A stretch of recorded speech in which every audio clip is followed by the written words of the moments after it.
Black history. It ain't no mystery. Black history. It ain't no mystery. Black history. It ain't no mystery. George Washington Carver, Mr. New School's Black History Spotlight. When we think of George Washington Carver, we think of, well, peanuts? But that's just the tip of the iceberg. The words brilliant and amazing can't even describe how great of a mind George Washington Carver really was. He was a genius, one of the most amazing people to ever live. George Washington Carver's childhood was rough. He was born into slavery in the early to mid 1860s in Diamond, Missouri. His father, Giles Carver, died in an accident before George was born. As a baby, George and his mother, Mary Carver, were taken by slave raiders. He would never see his mother again. He gained his freedom in 1865 after the Emancipation Proclamation was signed in 1863. His former owners raised him in Missouri and taught him to read and write. He always loved learning, but at the time, blacks could not attend school in Diamond, so young George had to travel south for school in Neosho, Missouri. Carver went on to earn his diploma from Minneapolis High School in Minneapolis, Kansas. Carver would also earn a bachelor's degree in agricultural science in 1894, as well as a Master of Science degree in 1896 from Iowa State. During his time there, Carver served as Iowa State's first black faculty member.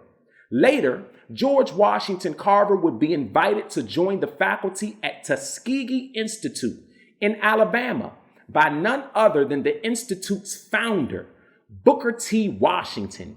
Carver would accept Washington's offer and work at Tuskegee for the remainder of his life. Carver would go on to gain international recognition and praise for his work in agriculture. He urged struggling rural farmers of the South to adopt the process of crop rotation. Crop rotation involves growing different kinds of crops throughout different growing seasons in order to manage and maintain healthier soil. Carver provided free bulletins that taught farmers his crop rotation method, which used peanuts and other crops like peas in rotation with cotton. This was one of Carver's major contributions and why he gets credit for saving the rural South's agricultural economy. He would go on to create hundreds of products from crops such as peanuts, sweet potatoes, and soybeans. From sweet potatoes, some of Carver's inventions include breakfast cereal, rope, and shoe polish. From soybeans, Carver invented processes for producing paints and stains. And from peanuts, about 300 products, including paste, shaving cream, lotion, medicines. The list goes on and on. Unfortunately, George Washington Carver died on January 5th, 1943, from injuries sustained from a fall. He accomplished so many great things, from being the first black student at Simpson University, being awarded the Spingarn Medal in 1923, to being inducted to the National Inventors Hall of Fame in 1990.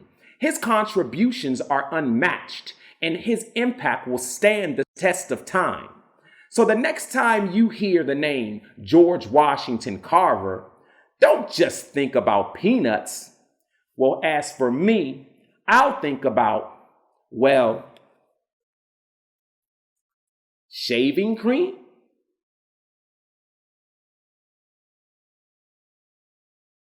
An interesting fact about George Washington Carver. George Washington Carver was the first African American to have a national park named for him. The George Washington Carver National Monument in Diamond, Missouri was established in 1943. Black history. It ain't no mystery, Black history. It ain't no mystery, Black history. It ain't no mystery.